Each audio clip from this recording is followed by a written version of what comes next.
Here comes what you never knew about your own superpower nobody ever taught you. It's tempting to think keeping someone in our thoughts and prayers is a token gesture. Here comes a story that actually illustrates the power of prayer with evidence to back it up.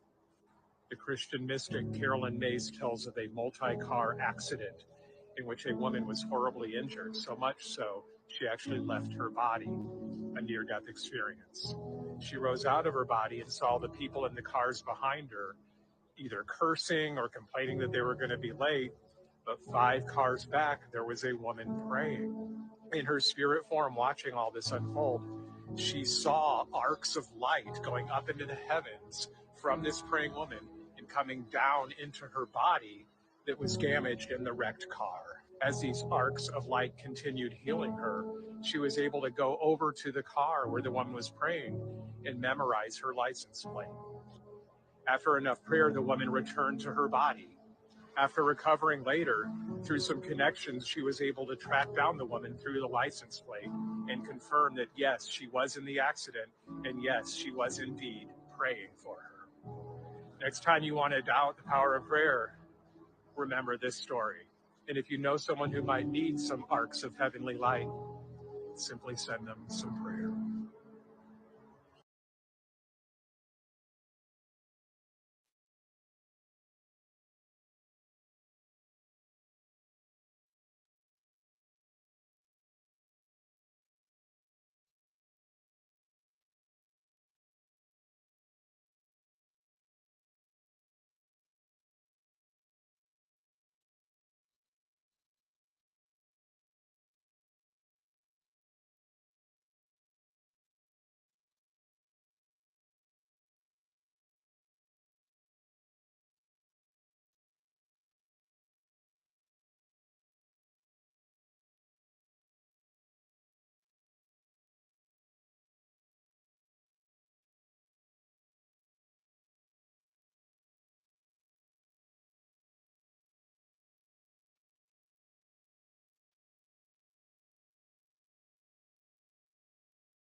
Okay, let's try that. Is my mic working?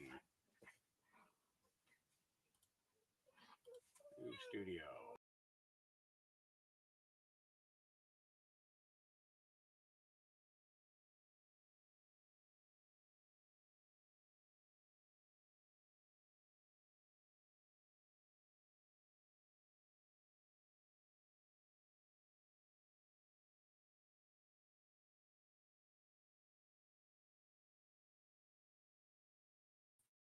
Okay, can you hear me now? Can you hear me now? Can you hear me?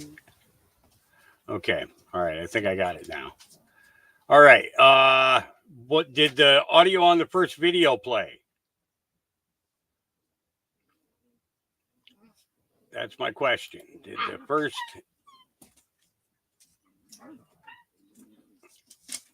It did. Okay. All right. So my share screen part was working. It was just, yeah, I was set up, but I popped in. It didn't, you heard the story? Okay. Okay. That's what I wanted to make sure. Okay. Barely. I mean, I can play it again, if that's what you guys need. Oh, what am I clicking that for? Present. That's what I want to do. I want to present.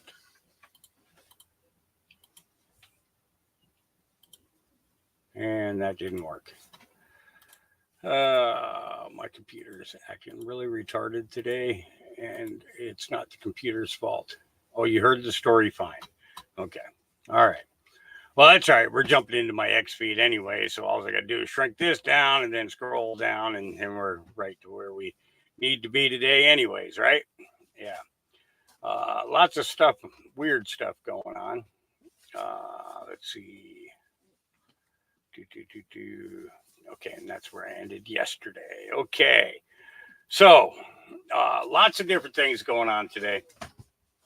Lots of different things. I want to start you guys off with this one here. And this was a TikTok. It was sent to me by JoJo and Solo. You guys remember Sojo? They sent this to me, and we're going to start off with this one here. Here we go. Are you ready to fight and stand up for integrity? Well, check this out. RNC Chair Laura Trump. She's asking for all of our help. And this is something we can all stand behind in our state. So check this out real quick. Breaking: RNC Chair Laura Trump has announced that she is building an army of 100,000 poll workers and over 500 lawyers to monitor the 2024 to stop the fraud. We're going to have war rooms set up in every state across the country to deal with things as they happen, not days, weeks, or months later. If we don't have fair and free and transparent, you know what? Nothing else matters. This is the most important thing the RNC can do. We need to get ahead of the shenanigans Democrats will inevitably pull. And the place to register is right here. But first, watch this video of her explaining all of it. Our other top priority is election integrity. Because Charlie, let's face it, if we don't have free, fair, and transparent elections, nothing else matters. And that is our goal at the RNC. And by the way, every single person in this country, regardless of how you vote, should want free and fair elections. So, right before I came here, I was about 30 minutes away with the chairman of the RNC, Michael Whatley. He and I started here in the state of Michigan, launching our election integrity program. And what we want to do is train 100,000 people all across this country to be part of that team. Now, what does that mean? That means we want poll watchers, but not just that. We want poll workers. We have a unique opportunity right now that we have not had in 40 years as a party. For 40 years, there was a consent decree placed upon the RNC that did not allow us to train people to work as poll workers. Now think about that for a second. Who was training, Charlie? All the people for the past 40 years, not the RNC. Think about how many people the DNC got to train to work in these polling locations. Yes. So now we have this amazing opportunity so we can train you to work in a polling location. We can train you to work in a tabulation center where the mail-in ballots come in. We also want attorneys to work in every major polling location so we are not reactive, we are proactive. The second you see an issue, we address it. We're going to have war rooms set up all across this country and every state as well to deal with things as they happen, not days, weeks, or months later. So protectthevote.com is the website. Again, protectthevote.com. If you want to be part of our team, we will come to you and we will train you in your state, give you everything you need to know. Any lawyers in the audience or listening, if you're a lawyer, you do not have to be trained in election law. We will train you on exactly what you need to be looking out for. It will take a Herculean effort to fight back against all the nonsense and all the nefarious activities that we know happen out there. But this year is the year we do it. We are also sending a loud and clear message out there to anyone who thinks about cheating in an election. If you cheat in an election, we will find you, we will track you down, and we will prosecute you to the full extent of the law. Isn't that great? So again, go to register in your state to help out. And anybody that is complaining about this or that pokes fun at it or makes excuses as to why this isn't a good thing, you seriously have something funny going on upstairs, because this is great. This is the best news. And we're going to make sure, all of us collectively, that we have, for a change in a long, long time, fair in this country again.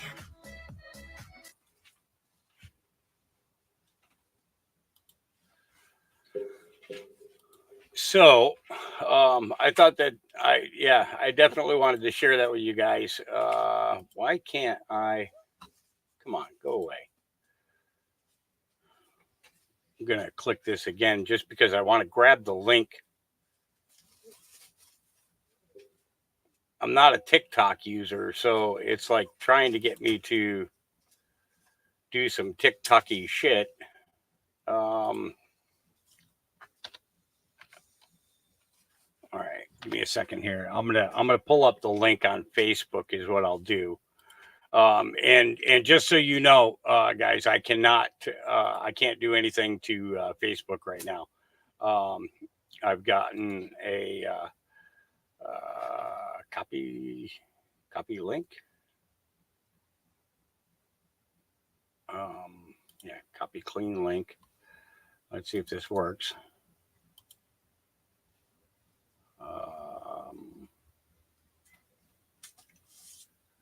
That didn't look like a clean link to me. That definitely does not look like a clean link to me.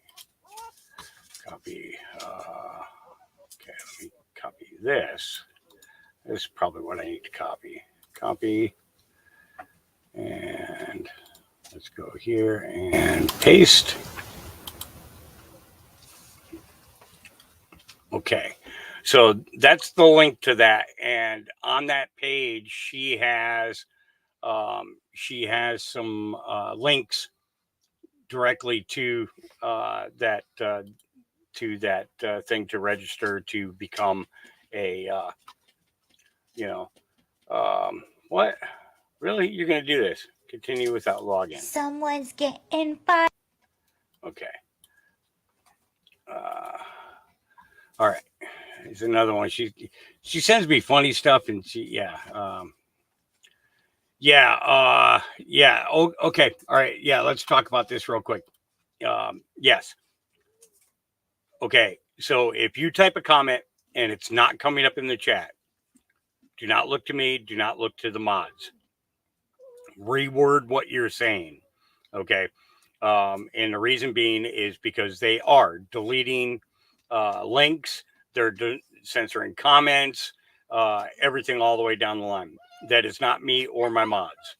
Okay, just so everybody knows this ahead of time. All right. So watch yourselves and just be careful what you say and how you say it. And if it doesn't come up, then try to find a way to reword it. Yeah, All right. Okay. Here we go. Someone's getting fired. So yesterday, as you all know, it was a national holiday. It was Father's Day, where all the dads were celebrated. Also, happy Father's Day to all the awesome dads out there. But one person who wanted to post his Father's Day celebration was none other than our favorite person, Chuck Schumer. Now, this on the surface just seems like a super normal post. He had a whole caption about it, wishing everyone a happy Father's Day. But upon closer investigation, you'll notice something that a lot of people pointed out.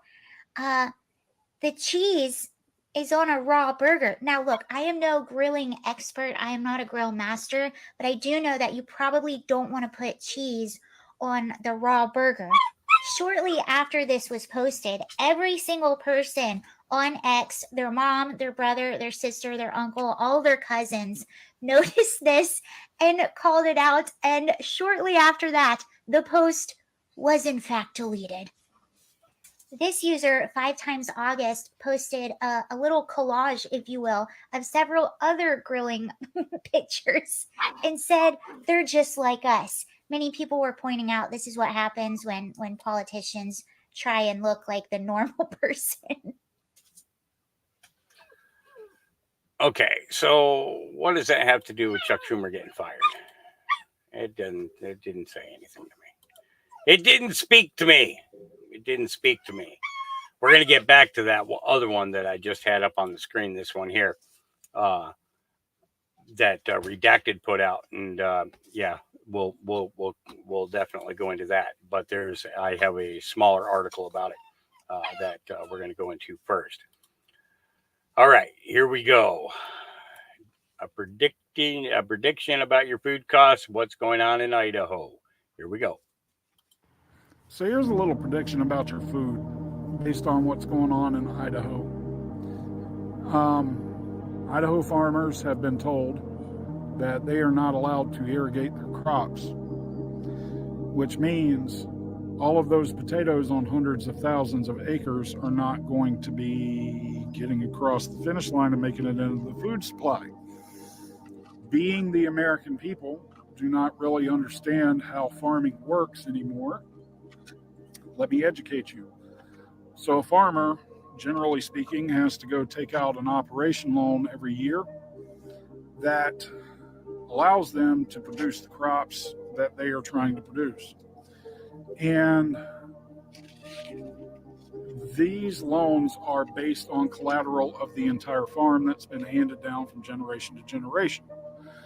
So if you can't produce the crop based on the loan that you're getting, that means your farm is going to be foreclosed. They are going to come take the land. If there is no declaration of emergency or anything that is going to help these farmers, we're about to see a whole lot of Idaho go up in flames as far as loss of farms. When these farmers no longer have anything else to lose, they are going to turn into what we are seeing in Europe. And y'all should go look on Twitter or X, whatever it is, at farmer revolts. And you'll see what is happening in other countries due to regulations like this. Because if I'm about to lose everything I've got, I don't have anything to lose at all. So with that said, it also has another effect on you, the American public, that does not really understand how farming works any longer, which is pretty sad. Everything as a result of this kind of regulation, everything that you eat is about to get much more expensive. especially your potatoes, being most of them are coming out of Idaho. So, with that said, pray for Idaho. Do what you can to help them. If you're seeing something that's bouncing up saying call somebody, call them and tell them to let them irrigate their crops. Otherwise, you're about to see the tipping point in American ag start to tip. Not only that, we have got a real problem with the dollar no longer being utilized for oil. We have got avian influenza spreading across the country, and small farms and homesteads are being blamed for it. That's another issue that we've got, and it's starting to look like an attack on American agriculture as a whole. So, folks, start paying attention to what's going on around agriculture, especially with these regulations hitting other states, because it's bad for everybody. Like I said, I told you guys this before. There's nothing wrong with having a little stock of food. Enough for 30 days. Be smart about it. Be smart about it. All right. Shipwreck. Here we go. Julia Roberts and George Clooney were not the only superstars to show up at Joe Biden's campaign rally. Jack Black gave a speech as well. My manager called me and said George Clooney and Julia Roberts wanted me to help out the president and speak here tonight. And I said, I am in. When and where? Thank you. And then they said, Jack, we know how busy you are. You don't have time. Look at all the other events that are happening tonight that you already turned down. MC at the Fliegelman Bat Mitzvah. The opening of the new Jack in the Box in Oxnard. Judge at the second annual Imperial Valley Avocado Festival. You don't see that on Meryl Streep's resume. I said, I know I turned them down, but my president needs me. Thank you. And then they hit me with the big one. They said, Jack, you can't go. You have nothing to wear. Your good suit is in the cleaners. Well, were they wrong? Because I had this to wear. My kick-ass American flag overalls. Most patriotic outfit of all times. I shut him up. There wasn't much he could say after that. And when the president wins in November... Keep in mind that almost 99% of the people that are cheering this on are rich, elite celebrities that were also invited to this event in order to gain donations for Joe Biden's campaign. The room was packed with 1%ers. Black himself is worth $50 million or more dollars. Maybe on the same world, but we are on entirely different planets when it comes to these people. Inflation didn't hit Jack Black. The way the economy leans will not make or break Jack Black. A lot of people are surprised that Jack Black came out and gave this speech, but really, if you've been paying attention, you shouldn't be. Because I'm legally obligated to ask a Donald Trump question. And of course, you play a foreign service member of the foreign service in drink. Yeah, that's right. So, what's your question about Donald Trump? Well, how do you feel about him having his hand on the button? Oh, it's the end of the world. If Donald Trump becomes president, that's the coming of the apocalypse. That was from early 2020. Except for Donald Trump's a piece of shit. Peace out, love you! And that was from 2018. But unfortunately for the 1%, it is going to take more than Jack Black in order to turn this around for the Biden campaign. It's going to take more than Barack Obama. It's going to take more than Julia Roberts. It's going to take more than George Clooney. We the people, we the citizens, the less than 1%ers, we are not doing well. It is showing so much so in the polls that even the mainstream media can't manipulate them in order to make Joe look good. Joe. Look, if you're still of the mindset where you're going to allow Hollywood to dictate what you believe and how you think and who you should vote for, then at this point in the game, you're a lost cause. And I mouth to God, don't even want to hear from you because we are not on the same planet. I wonder what they're going to do when their dollar doesn't value anything anymore. Yeah, now that the petrodollar is no longer valuable. Yeah. Women, these are girls. Until this day, Mr. Bridge, can you answer a question? Are you okay with the 12-year-old seeing a male's penis in the bathroom? Are you okay with the male going on a girl softball team and taking away those opportunities for that girl? So just because you may have not heard it, it does happen here. Do the right thing.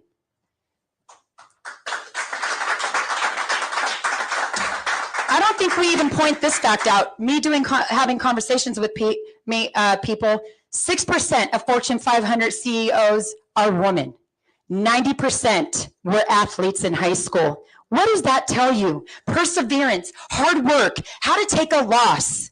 You take that away, you take away everything from a woman being successful. Women's rights, stand up. These are women, these are girls. You know, I heard Riley Gaines say they were waiting for their dads to come into the locker room and save them from them being able to see a male's penis fully intact dressing in the locker room and that male taking away their right. And she said she waited and waited and waited for their own fathers to save them until she realized it was not their fathers to save them, it was themselves. Girls, I empower you to walk away. Walk away, because when we stop, it stops. We need to tell our daughters that. When they get on a field and a boy's there, or they get to go race and a boy's there, if they get on that mark to jump into that pool and the boy's there, you empower those girls to walk away. Because when they walk away, it stops. And that is period dot right there. We have to tell them they are in the inflection point of Title IX. Title IX was meant for their rights, nothing else. We allow people to pervert these things, and then we expect the public, because they're always deceived, to just follow in line. Oh, it's to protect people. It's to protect these people. It's to protect this group. It's to protect. I think she's pretty well spoken. I do. The big guy. Here we go. Look who's watching Joe work the room. Joe is schmoozing everybody after the speech. See what we have shaded there? That's Hunter watching every step of the way. Next video, as Joe schmoozes at the right time, Hunter moves in. All right, Hunter moves in as soon as it turns to business. Watch and listen here. Maybe we can work something out, man. That's what we'll do. Well, Hunter was just telling about his firm in Washington. Yeah. Law firm. Yeah. Do you have a card or anything? I do. I don't, but I'll give you my.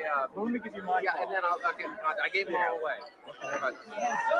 Well, that was a wonderful speech. So then Joe goes right back to schmoozing, and watch the men step away to conduct business separately. You see it right there. That's how it worked. Look who's watching Joe work the room. Joe is schmoozing everybody after the speech. See? Yeah. Goes to show you how it works, but that is the real Joe Biden. What we have shaded there, that's Hunter watching every step of the way. That is definitely not the guy who is in office right now. Wonder how they got Hunter to play along with this. Ever wonder that?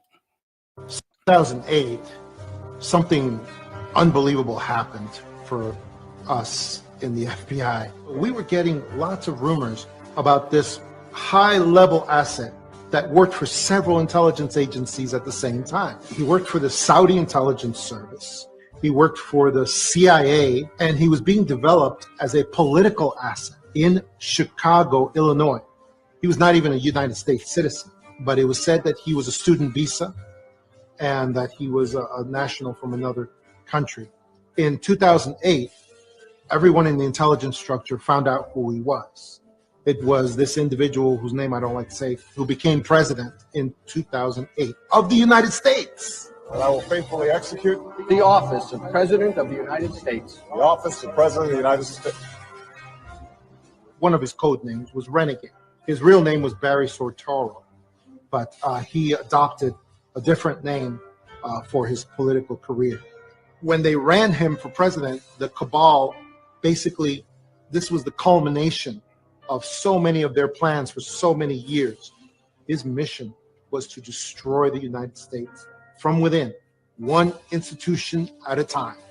One of the things he did, of course, was he defunded our military. He brought down the resources that they got.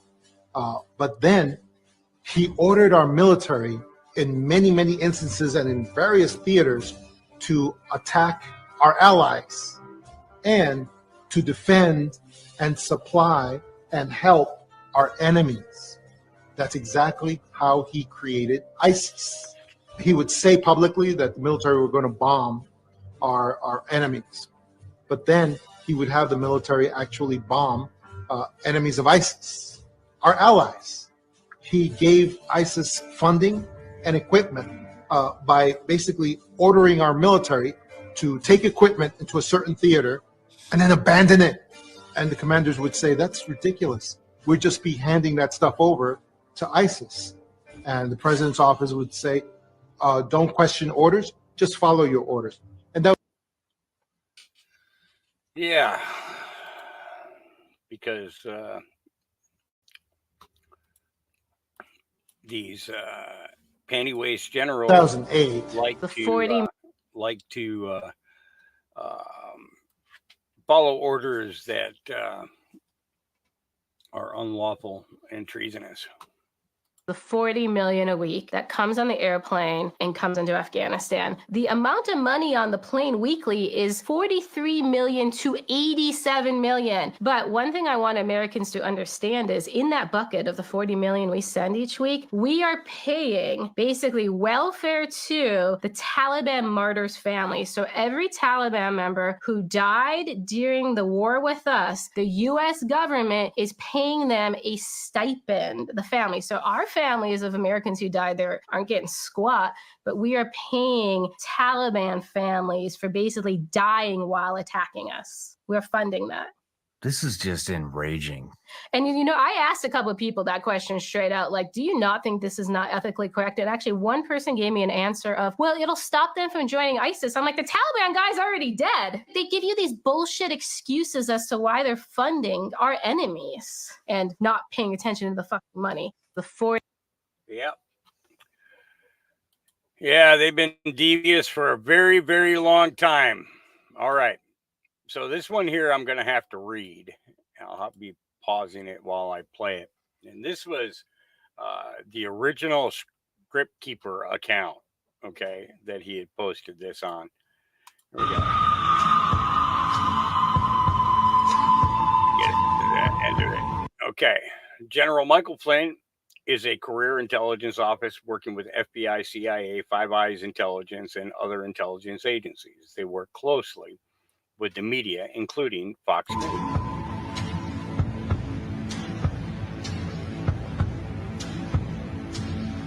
When Donald Trump announced he was running against Hillary Clinton, the CIA was forced to throw together a plan to stop Trump because Trump was going to expose and eliminate the world's largest human trafficking operation run by the CIA, etc. We all know this is true. Here's how they did it. Number one, move General Flynn into a place with Donald Trump by presenting Flynn as the deep state's worst enemy because they say Flynn knows where the bodies are buried. Flynn ended up as a national security advisor for Trump.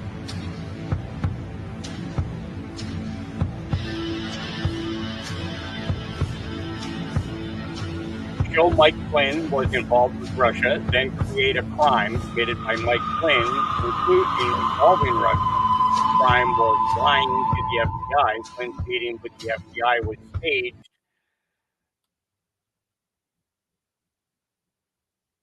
And planned as part of the operation. When Flynn was federally charged over Russia, the media had a field day connecting it to Trump. Headline after headline after headline was about Trump and Russia, and because of Flynn. That was the FBI CIA plan. Number 4, President Trump finally had to pardon Flynn because the case would never end, and the propaganda media kept pumping out one story after another that kept Trump connected to Russia and dirty deals he had nothing to do with. Thus, the CIA media had created a legend, a hero, by the name of General Michael Flynn, and it appeared Trump supported Flynn because of the pardon.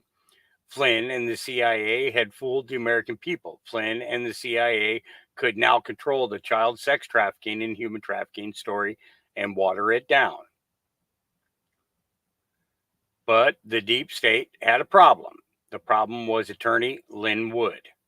Lin Wood loves Jesus and is fighting for the kidnapped, tortured, raped, and cannibalized children and adults. Lin Wood had to be stopped. So here's what the deep state did. Mike Flynn and Sidney Powell were used to infiltrate Lin Wood. Wood believed Flynn and Powell were trying to fix the 2020 election fraud. Wood allowed Flynn and Powell into his home where they set up a command post. They were wolves in sheep's clothing. Flynn and Powell were secretly planning to tank the election cases and drag the process out. The cases should have been filed by We the People.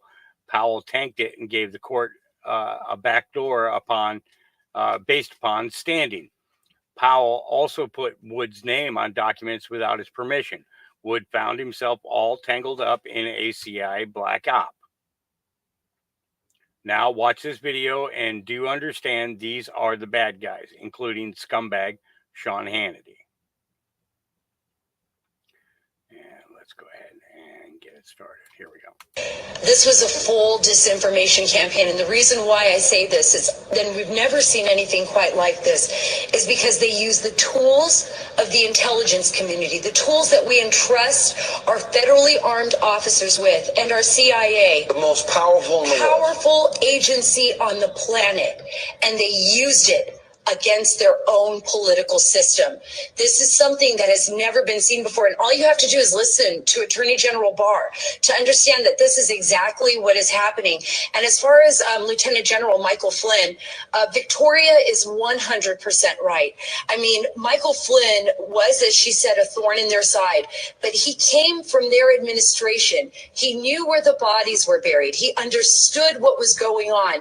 And as soon as they saw him join up with Trump, and as soon as they saw it, they were terrified. They were terrified. This is how we treat 33-year veterans, that we have the FBI director and the deputy FBI director bragging that they set them up. That's right. That they told them not to get a lawyer when they already surveilled them illegally, unmasked him illegally, and leaked raw intelligence. Am I wrong on any of those points? Not wrong on any of those points. And another point that was brought up here, this was not their first rodeo. And I think that's what scares them the most, Sean.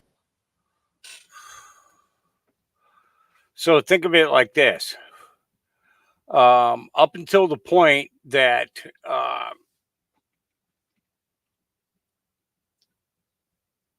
he made an appearance on the tour that Flynn was doing, Operation Underground Railroad was in full swing, recovering children. And that was because Tim Ballard had already been removed from Operation Underground Railroad, and it's run by other people now, who are actually doing the work. But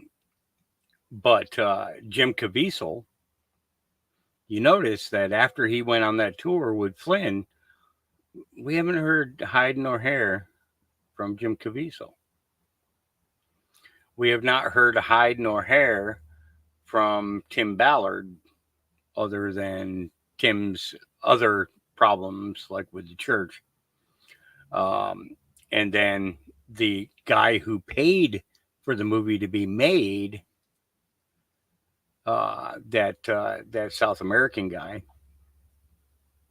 we haven't heard hide nor hair of him neither. And we haven't really heard anything in regards to the children. So there's absolutely some questions there in that whole setup.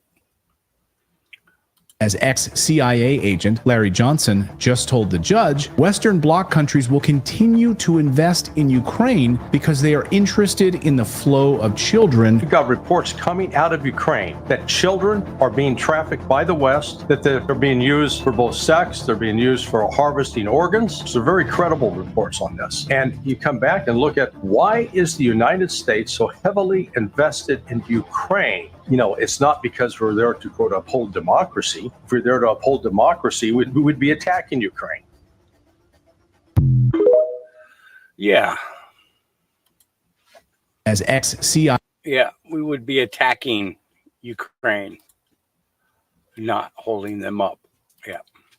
agent. The issue is that people have been allowed us to be so marginalized now that you feel like you don't have a voice because it's not other people around you speaking to the issues. But so you stay quiet and you stay hidden and you stay behind the foreground. But now is the time. We're not the silent majority no more. We need to get loud. We need to be bold. We need to get out and have conversations with our families, our friends. We need to stop being scared of losing our jobs when we're talking about our freedoms being on the line here. It was our ancestors with this skin color that fought for the very freedoms that we have right now. We dang sure need to stop giving it up every single chance we get just because a Democrat tells you that you need to. We don't need a Democrat to give us our power. We already have power because God is the one that sits on the throne, not a Democrat politician.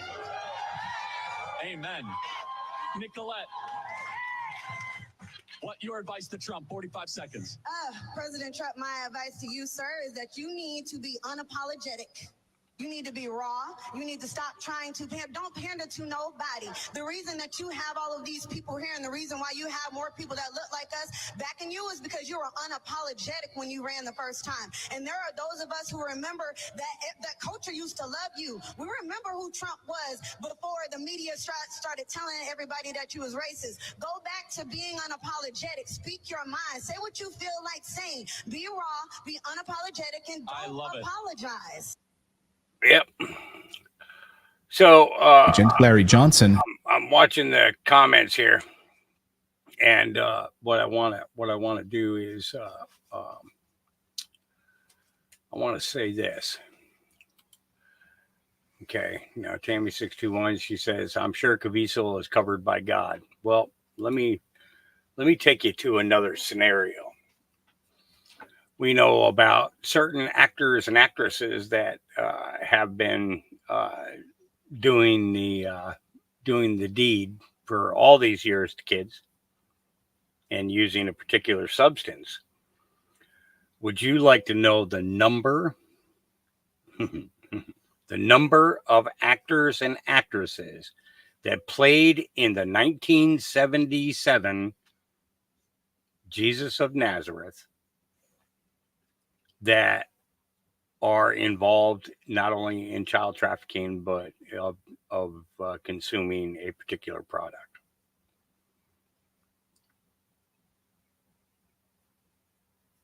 You ready? Are you ready? 90% of the actors and actresses in the movie Jesus of Nazareth from 1977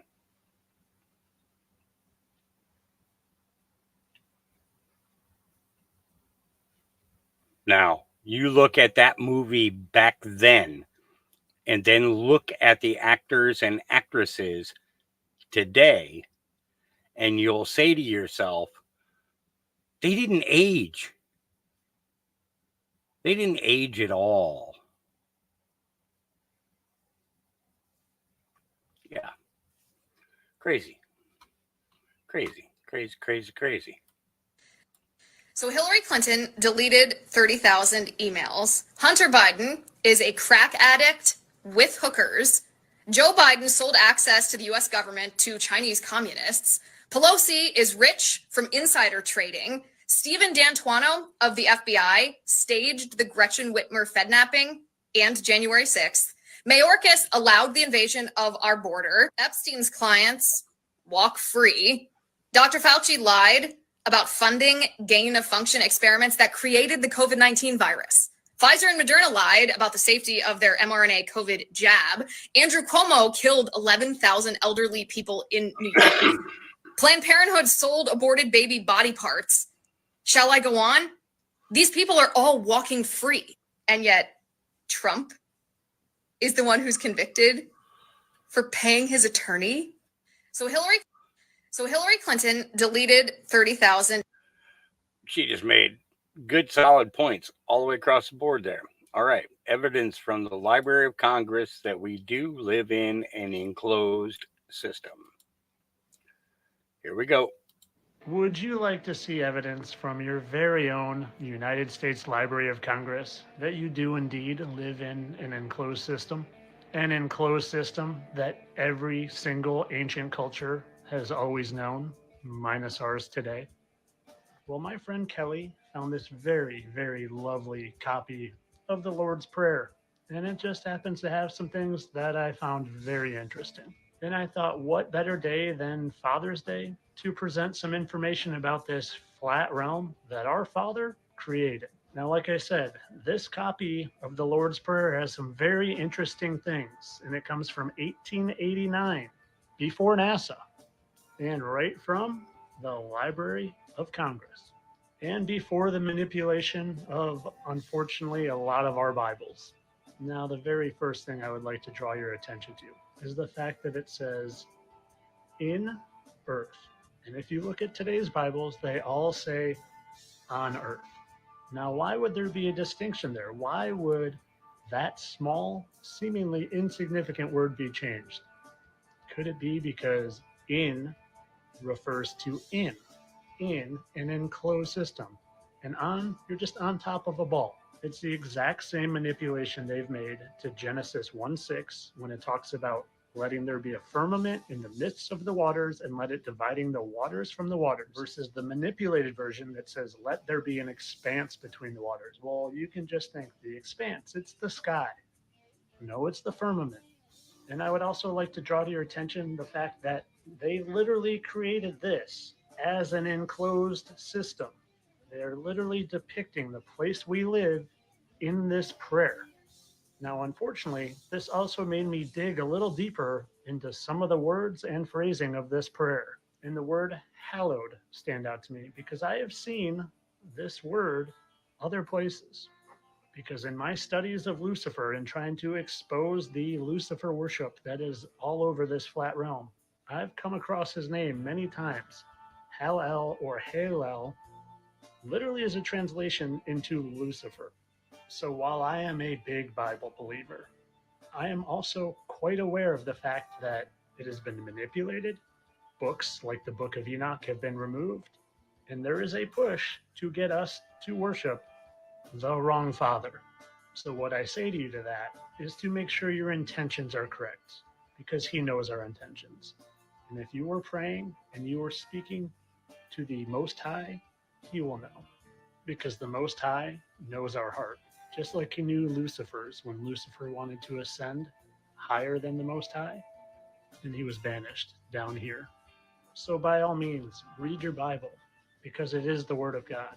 But know that man has had his hand in manipulating it. But that doesn't mean the overall overwhelming message isn't true. And also know that you're living in an enclosed system. And of course, all this was for entertainment only. Just a satire count here to make you guys laugh. Yeah, just to make us laugh. Yeah. Wow, you're going to want to watch this video. Gay conservative who backs Donald Trump gets bullied and harassed by the left daily. Now, I've been covering some of this because of the fact that, well, the state that I live in. When you get what link? What, you guys are killing me. Would you like to see evidence from your very own United States Library of Congress that you do indeed live in an enclosed system?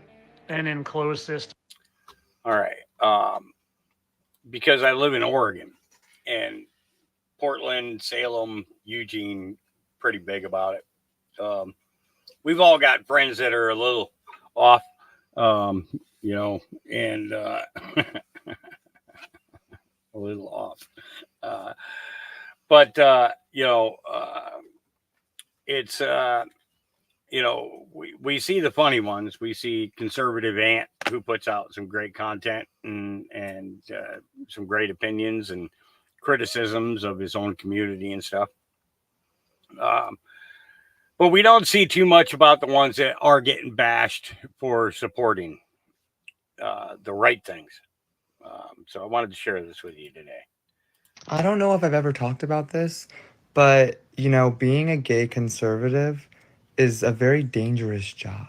The amount of bullying and harassment that I endure is astronomically high.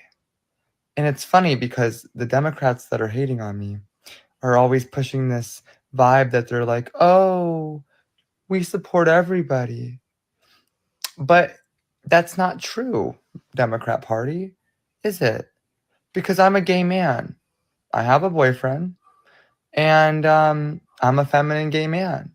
But because I stand for my Constitution, and I back Donald Trump, and I'm a patriot that fights for child rights and fights against any weird leftist propaganda, you guys bully and harass me on a day-to-day basis. You harass my family, you harass my friends, you harass my pets. And then you wonder why I don't want to be involved in the LGBT community or the Democrat Party. And then you guys pull that, well, you support a party that doesn't support you. And I'm sitting here like, you know what's funny? This is like my 5th account, and I've probably had hundreds of thousands of followers, and they were all Republican. And it's funny because there's this stigma, and whoever made up this stigma, shame on you, but there's a stigma going around that Republicans are all homophobic. But that's not true, because the only people attacking me are the left. They're the only ones. I've gotten nothing but love and support from the Republican Party because we're a family, because we all stand to fight for our whole country. Even you Democrats that want to take our rights away, we are fighting for the truth. We are fighting for freedom. And that's what I stand for. I'm fighting for science. I'm fighting for facts. I'm fighting for biological women. I'm fighting to protect children. I'm fighting for our border and having a better economy. Like, I don't know why y'all think it's okay to hate on people, but this is what Democrats forget to realize. We are allowed and entitled to support and believe whatever we want. It's America. But in Democrats' minds, they don't understand that. Because if you don't conform to their leftist propaganda and their wokeism, they are going to cancel you and harass you. And I'm just so tired of it. Like, obviously, you're not hurting my feelings. Like, you could try a million times and it would never happen. But it's just sad, isn't it?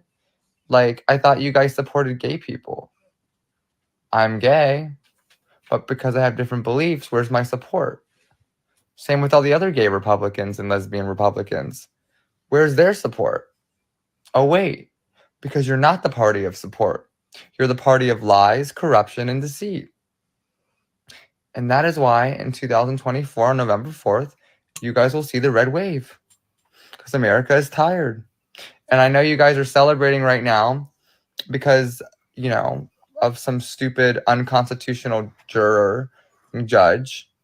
But celebrate all you want, because when November 4th comes and the red wave hits the polls, y'all are doomed, because the red wave is coming. I don't know. I just had to say it. I don't know, guys. I feel like, am I crazy? Like, this is a real problem. And not to make it, and to make it worse, TikTok silences me even more because I'm a gay Republican, because I'm a threat. Isn't that sad? Loving your country and standing up for your country, you are a threat. Standing up to the left and the woke propaganda, you are a threat. Well, I'll be that. Because I love my country, and what's going on in our country is not okay. He's pretty well articulated there, you know, and I have to say, it's sad that he feels like he's alone, but he knows where his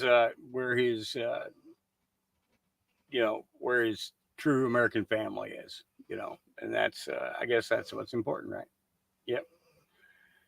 No shame in his game. All right. Emotional first time hearing the national anthem. Emotional first time hearing the national anthem.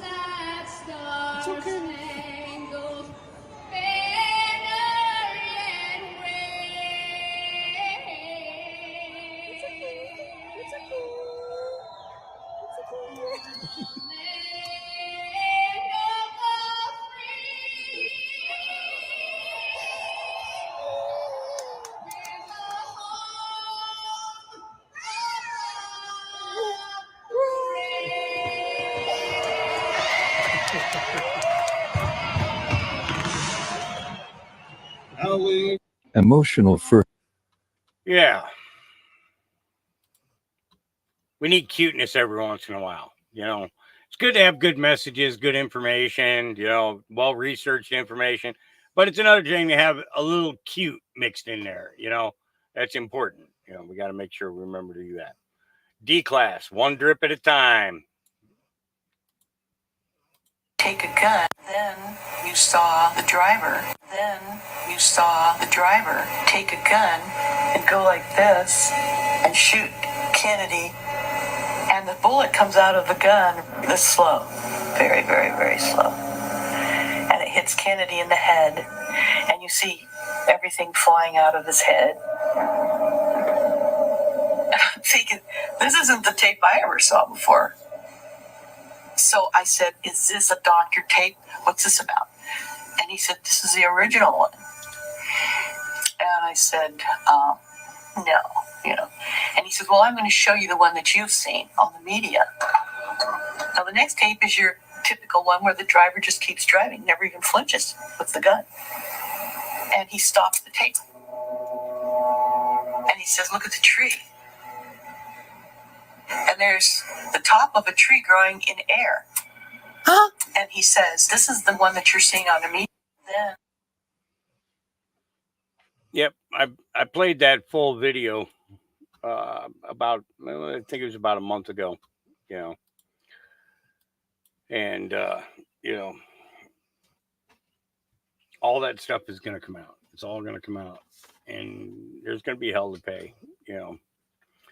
All right, Not a Number puts out, doctor diagnosed hundreds of patients with cancer who didn't have it, then prescribed chemo, which made them sick. Here we go. We begin with that breaking headline today. A Michigan doctor sentenced, being called a monster. A day of reckoning for the doctor who diagnosed hundreds of patients with cancer when they did not have it. Outside the court, the tears and anger. He lied to so many patients, giving many of them extensive chemotherapy, which then made them sick. So many of those families today coming face to face with the doctor as he was sentenced to 45 years behind bars. And you're about to hear what the doctor said to those families. ABC's Ron Claiborne leads us off. Judgment Day for the doctor who caused so much pain. Victims of Dr. Farid Fatah outside the courtroom where he was sentenced, hand in hand, then defiant. 45 years for the lives that he took. It just wasn't enough. In court, the 50-year-old doctor breaking down, saying, I misused my talents, yes, and permitted this sin to enter me because of power and greed. But those words no comfort for Cheryl Blades. I could hear him talking to my mother because I went to every appointment. So I could hear him talking to her and promising her to save her. In all, Fatah pleaded guilty to intentionally misdiagnosing more than 550 patients, often prescribing treatment for cancer that they did not have. He earned more than $17 million as a result. Dr. Fatah pounced on every opportunity to use a patient's body as a profit center. One of the patients, 53-year-old Monica Flagg. Stressful. It was extremely emotional. 553 people. Crazy, huh? Yep. All right. What a major slap in the face for everyone that came to this country legally. I was born and raised in Romania. I waited 10 years in line to obtain a visa to come to the U.S. Before I came to the U.S., we had to go to the doctors, we had to go to the embassy, spent thousands of dollars on all the forms. Got to the U.S., and then I waited another 2 years for my permanent resident card. After that, I got my citizenship 5 years after, showing that I was a good citizen. I obtained my passport. I got the right to vote. I voted for the first time in 2016. It was a privilege. And I did all that so that now the Democrats can do this. What a slap in the face. Yep. It really is. It really is. All these people who paid out of their ass to come here legally. Yep. Here we go. Team asked the jurors if they followed Trump on social media. Yes. And isn't it true that they did not ask any of the potential jurors if they followed Biden on social media? Or Michael Cohen. Or Michael Yes. Cohen. Yeah. And isn't it true that 87% of the jurors said they voted for Joe Biden? That's true, Is this unprecedented and lawfare jury shopping? without a doubt. Without a doubt. Political lawfare for the purpose of election interference to go after Donald Trump. Do you agree? Totally. This is one of the reasons that Trump's polls continue to skyrocket. And it's why President Trump will win in 2024 to end the illegal and warped weaponization of the justice system. Because if they can illegally go after Trump, they can go after anyone. Yep. That So, Just Jen put that out. Yep. Sex change ritual. What? Anderson. Say it isn't so. Yeah, so basically he's a product of the Mockingbird media. And his dead older brother is Kathy Griffin, the comedian that held up Trump's head. And she has no money, but she's a two-bit piece of crap tavern comedian, but she hangs out with a bit more Anderson Cooper there. Go figure. How does Anderson Cooper, a 13 bloodline family, billionaire, trillionaire, whatever, ex-CIA news person that's really hot, hang out with this two-bit comedian? That's because Kathy Griffin is Anderson Cooper's dead older brother.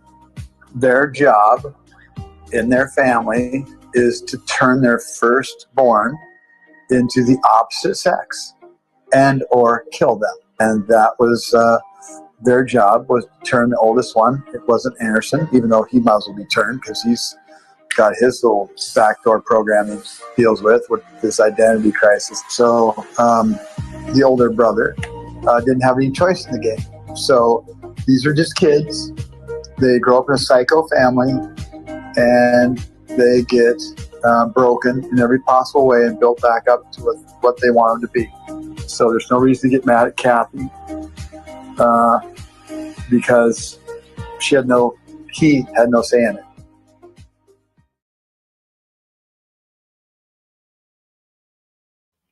Strange. But true. Yep. All right. Let's see here. Banks access your money. Banks access your own money, which you don't know existed for you in hidden accounts since your birth, lend it to you, and charge you interest and demand that you also pay back the principal. Watch to the end. Banks the money then returned back to the your own money as a loan, and which the alleged borrower repays charge you when interest. The bank never came up with any of its own money to obtain the promissory note. Am I hearing this right? I give you the equivalent of $200,000. You return the funds back to me, and I have to repay you $200,000 plus interest. Do you think I'm stupid? All the banks are doing this. Congress allows this. Does Congress allow the banks to breach written agreements, use false and misleading advertising, act without written permission, authorization, and without the alleged borrower's knowledge to transfer actual cash value from the alleged borrower to the bank and then return it back as a loan? But the borrower got a check in the house. Is it true the actual cash value that was used to fund the bank loan check came directly from the borrower and that the bank received the funds from the alleged borrower for free? This is true. Is it the bank's policy to transfer actual cash value from the alleged borrower to the bank and then keep the funds as the bank's property, which they then loan out as bank loans as if they actually owned it and loaned their own money? Yes. Was it the bank's intent to receive actual cash value from the borrower and return the value of the funds back to the borrower as a loan? Yes. Do you believe that it was the borrower's intent to fund his own bank loan check? I was not there at the time, and I cannot know what went through the borrower's mind. So if a lender loaned a borrower $10,000 and the borrower refused to repay the money, do you believe the lender is damaged?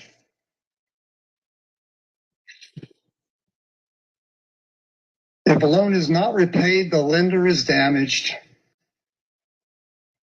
So is it the bank policy to take actual cash value from the borrower, use it to fund the bank loan check, and never return the actual cash value to the borrower?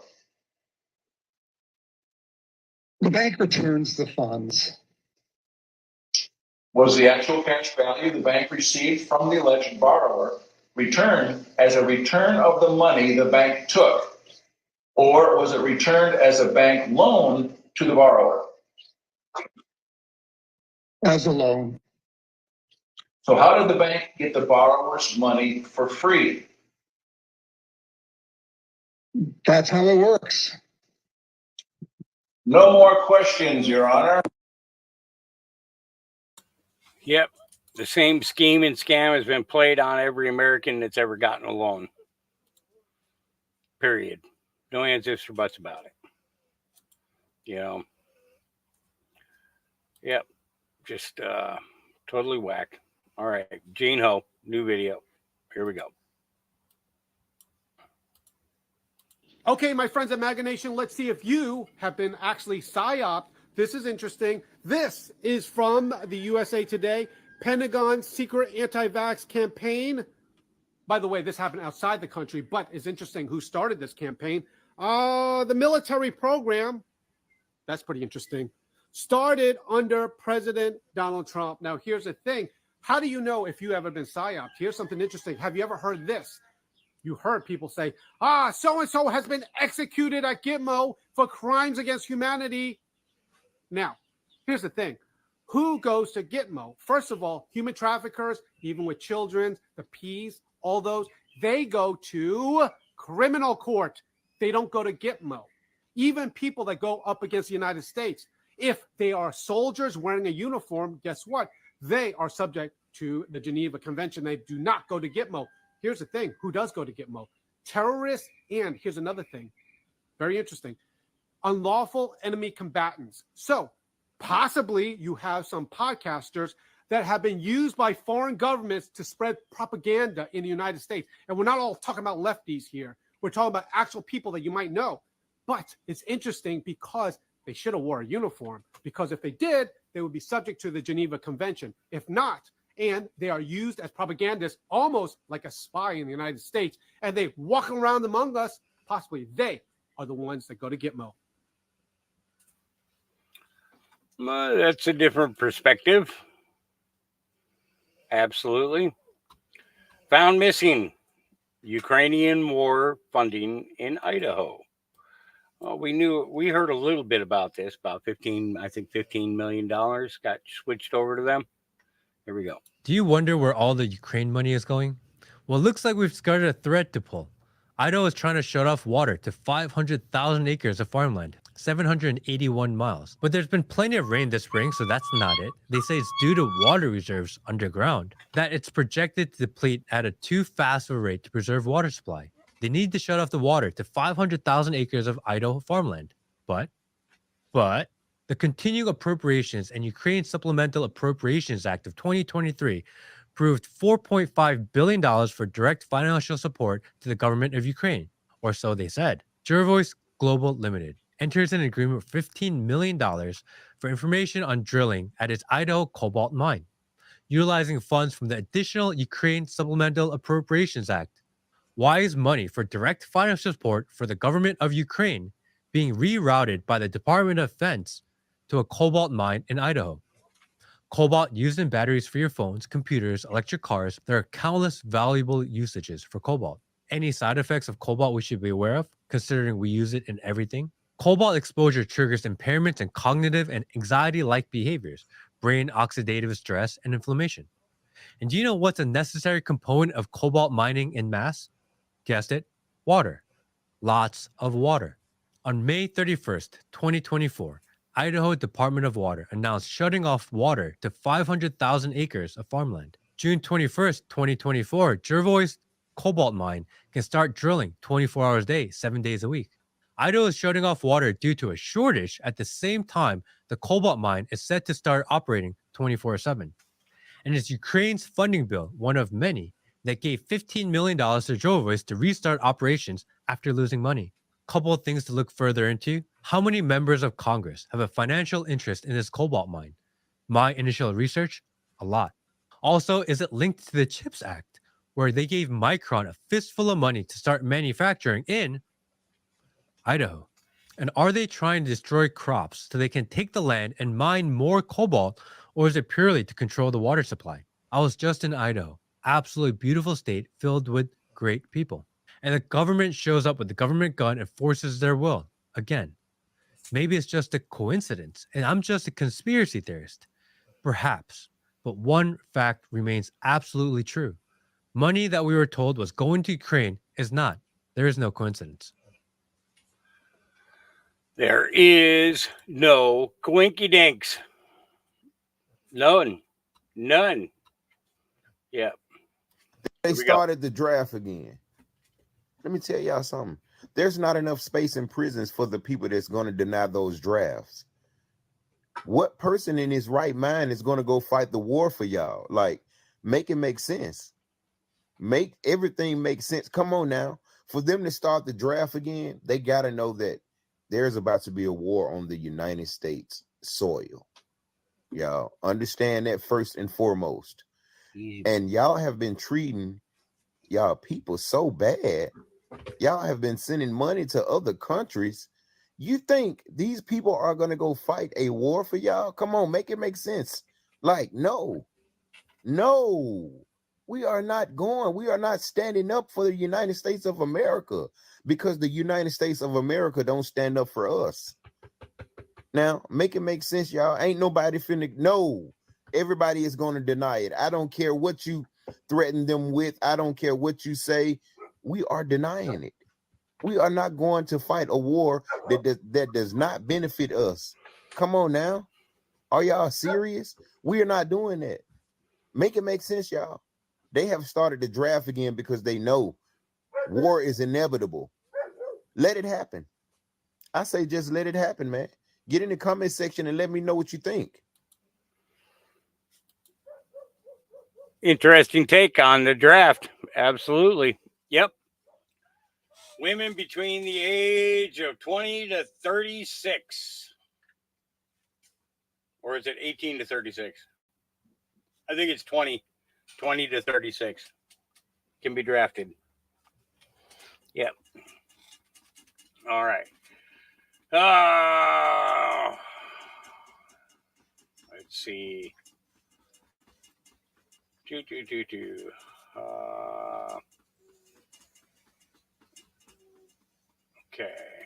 I mean, Trump saved our careers. I mean, absolutely. They really took care of their employees. My wife, who had breast cancer, the CEO of the company, he said, "Hey, any bills that aren't covered, just leave it on my desk." I left some bills on those desks. It was like, I don't know, a $30,000 pharmacy bill. You know, that's how I was treated. And so I'm sure that came down from Trump. I don't have anything bad to say. I mean, yep. People need to know the truth about who they're talking about. Yep. All right. Let's keep on this Democratic presentation. Is the fact that people say that the Republicans pander to the black community, but the Democrats are the ones telling you, you need us. We're going to support you. Here's this handout, but it's just enough to barely make it. Like, you're not going to ball out, but you'll always need them. The Republican Party is saying, you don't need us. You got this. You're capable of anything. This is America. Make it happen. See, that's why people don't want to hear what I have to say, because what I'm going to say is do the work.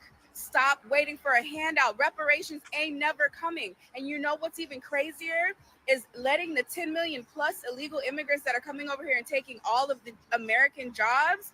Pretty soon they're not going to need the black vote because they're letting in their voters that are going to vote to have handouts and be taken care of like they already are. So you go ahead and enjoy the pandering from the Democrats, black community, LGBTQ community, people of color, all of y'all, yes, enjoy it because it's going to end soon. I think 36 years old is the topping point for getting pregnant. I think. I'm not positive. I have no idea why exactly. So, all right, here we go. People ask me why Walmarts are closing. The answer is simple. When I took an Army logistics class, the U.S. Army developed a logistics system for Walmart. Walmarts were strategically set up around the world to act as military distribution bases. So if we have problems in Yemen, the Special Forces takes over the Walmart in Yemen. You can order a helicopter nuclear weapons on the Walmart logistics system. There's a back door into it. They taught me that. If you are going to have Operation Jade Helm throughout the Southwest, you seize a Walmart. You can order things such as M16 rounds. You can order an M16 to the Walmart program. So they walk into a Walmart, fire 2,200 people in California. You're all laid off, go away, no unemployment, get out of here. Because the military then takes over their base. The specific logistics program I was trained on in California is the same program they use at Walmart. The Walmarts are federal military posts. How many Walmarts they have, they get extra money from the government. And when the government takes over, they get a fortune from the government. Those products are redistributed to other Walmarts. In addition, the American dollar is no longer being accepted in a lot of countries. Walmart can't get products. Nobody will exchange the American dollar for the toys that we're getting at Walmart. Yeah. Sam Walton definitely had his foot thick in it. Yep. All right. Remind you all that Jeffrey Epstein's clients are still walking free. See, Jeffrey Epstein is the first man in all of history to be convicted of trafficking young girls to no one. They have the black book, they have the flight logs, but these people walk free not because of who Jeffrey Epstein was, but because of who the clients are. Remind you all that Jeffrey Epstein's clients are still walking free. Yep. Yeah. Boy, my feet is blowing up today, isn't it? Yep. I can't go into the oregano oil. All right. Well, let's get into our next one here. This is redacted. Let me make a banner real quick because I don't want to get in trouble for using his content, not giving him credit for it or anything like that, because he does a lot of good work. Okay,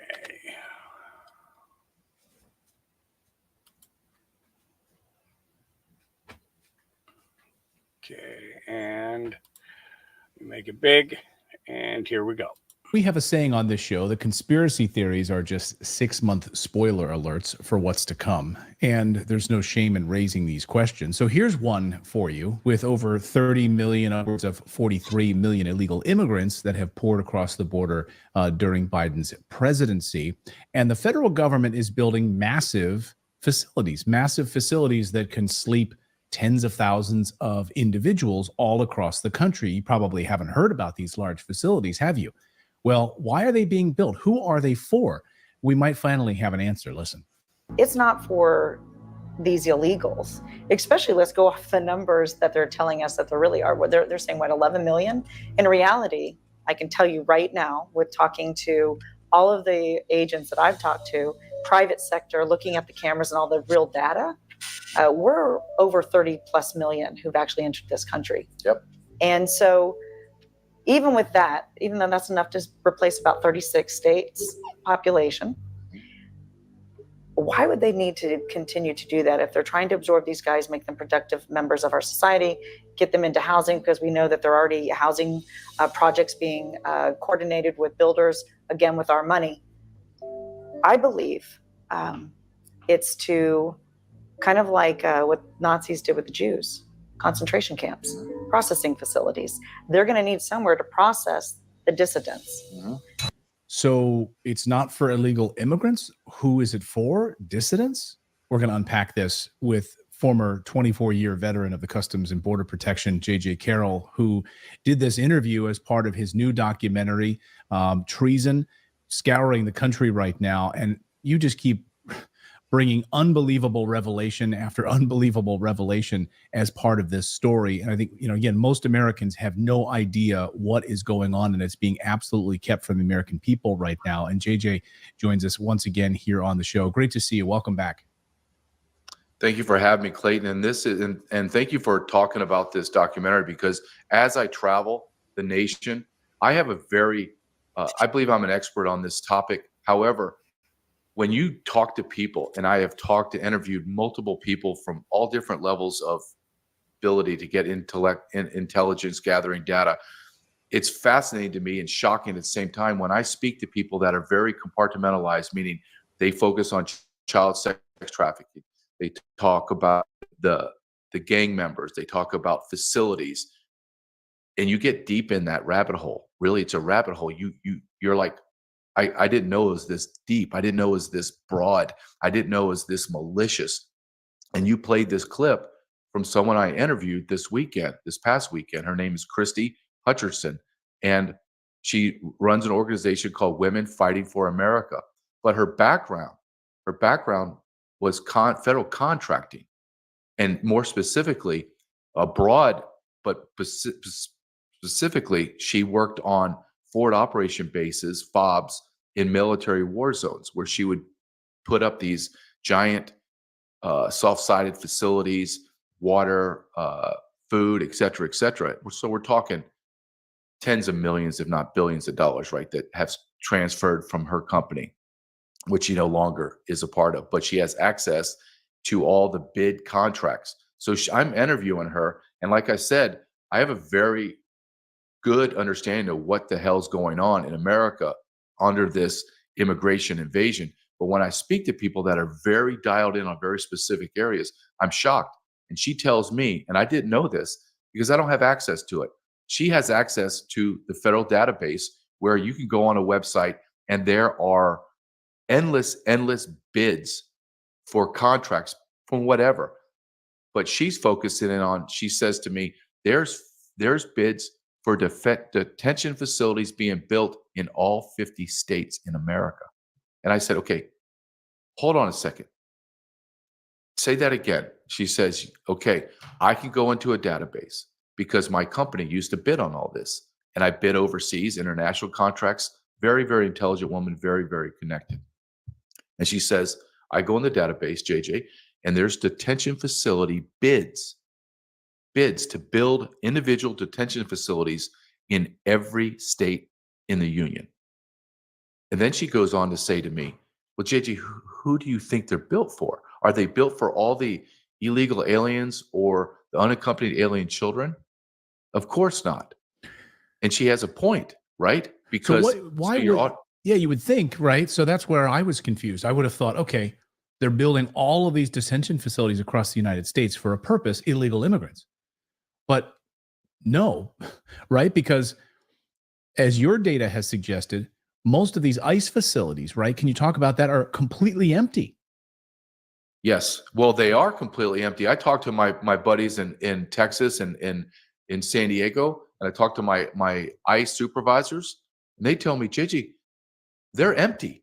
So you're talking anywhere from 30 to 40,000 beds across America, mainly on the southern border, right, are empty. Well, why are they empty? Because we have massive catch and release. Let me explain what this looks like. In the old days, right? The old days, Clayton, 3.5 years ago, not 30 years ago, when I got someone that was special interest alien, deported felon, whatever, I didn't release them. I sent them to an ICE holding facility, and they went and they waited there a week, 2 weeks, a month, whatever it was, to go in front of the judge, find deported, or found to be guilty of reentry as a felon. Then they spent time in federal prison, and then they would be deported. So we had all this bed space. But now, if I get someone that's a deported felon, I know this is going to be hard for people to believe. I arrest someone that's a deported felon now, I'm releasing them.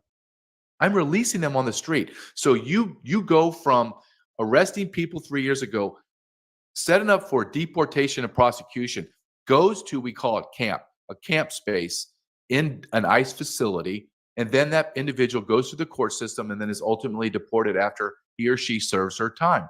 Not now. Everyone gets arrested by the Border Patrol. They quickly vet them, and then release them. Just release them. We just had 8, I'm going to mispronounce it, Kyrgyzstanians, 8 of them that crossed the border, were vetted and released. Now we find out they were actually ISIS terrorists. ICE had to go find them. All 8 of them, I believe, entered together, but all 8 of them didn't stay together. They went to Los Angeles, Philadelphia, and New York. So what Ms. Hutcherson is saying is, in coordination with what I know, is you have 40,000 beds. Why would you need more? Mayorkas continues to go in front of Congress and demanding, I need more money for ICE beds. And they say to him, sir, you have no one in them. I'll give you an example. San Diego sector has like a 2,000 bed, soft-sided, hard-sided facility. The last I checked was 6 people in there. People better wake up. People better wake up. I mean, he's before Clay, Congress. He's sitting before Congress demanding more money from Congress to build more beds. And they've been built and they're all empty. They're all empty. Yes. I mean, because we don't hold people anymore. It's a good thing your documentary is called Treason, because this is treason. I mean, this is exactly what this is. What money does he need? And then what are these detention facilities being built for, as she was talking about, in all 50 states? I mean, we're talking millions of beds across the United States. For whom? Yeah, well, and she says in this interview, they're for dissidents, American dissidents. And she's right, because I know how that sounds, Clayton. I know when I say this out loud, like you and I talked about this before, I have an inner voice and I'm like, oh God, I got to say this out loud. But it's true. So if I'm telling you that our federal government is building detention facilities across America, and therefore people that dissent, meaning people don't want vaccines, people that are J6ers, people that are creating militias, and you go, oh, JJ, you're insane. And I push back to you. Let's go back 20 years to present day. Are you telling me this is more insane right now, what I'm talking about, than if I told you prior to 9/11, someone's going to fly planes into a building, they're going to fall down, no one's going to believe it, then we're going to use weapons of mass destruction, we're going to go into the Middle East, we're going to be in a war for over 20 years, we're going to spend $4 trillion, thousands of men and women are going to die, American soldiers, tens of thousands are going to be brutalized in their brain and physically destroyed with limbs and burns. The government's going to create a bioweapon. Our government with China is going to release it onto America and the world. Then they're going to lie to us and not tell us where it went. Then they're going to make us wear masks, stand 6 feet apart. They make this out of whole cloth. Then they're going to admit to it. And then they're going to force us all to get vaccines. And millions of people are dying or being injured by that vaccine. Then I'm going to use another one. I'm going to go in front of Congress. I'm going to tell you that the border's secure, as video of millions of people are coming across. I just laid out 3 insane scenarios, and you're telling me that this is more crazy than those 3 that I told you? I mean, JJ, you're nowhere near as crazy as I am. I could give you a list of 20 right now that we cover on our show. Yes. You want to go back to the Oklahoma City bombing? I mean, I could go on and on and on for the level of lies that our government has told us and put forth a narrative, a public narrative, and behind the scenes, they're crafting something incredibly nefarious right now. I mean, it doesn't sound crazy to me at all. And I think you have large militias that are coming together across the United States right now who are preparing. I mean, we've been covering this on the show. I mean, we're talking 80, 100,000 Americans who are preparing right now for what's coming. So they're building these large facilities. Can you speak to some of the specifics of these facilities and who's facilitating this? Is this Department of Homeland Security? Is it Department of Defense? Is it NGOs with the help of with Mayorkas at the Department of Homeland Security? How is this coming together? What do these facilities look like? I think they're going to look like just the facilities that we're seeing where the children are being held in, those FEMA camps. That's what they're building. They're building FEMA camps. The way she explained it to me was like the way she set up, her company would set up forward operation bases in military zones where they would go in, barbed wire fences, soft-sided, those big white tents that come across. We see the videos. We see it in Hollywood movies where you can put 5, 10, 15,000 people in and just jam them into quarters. And I should point out, to your point, she's not making this up. This was her job, and she's seeing the bids coming through in contracts. So this is not fantasy. No, this is not. This might happen. This is happening. Now we come to the crossroads. Do you believe that your federal government has your best interest? It's simple as that. Do you believe our government is malicious and nefarious? Look what they're doing to January 6ers. Look at that. But think of on a massive scale. We don't have to go back far in history. They interned Japanese Americans in camps. So you're telling me this government, the government that's been lying to you for decades, is now all going to be kumbaya and they found God and they're going to do righteous things? Are you kidding me?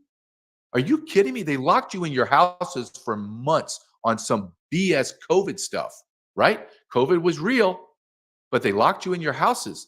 What happens when we rise up and go, I'm not staying in my houses? Oh, you're not?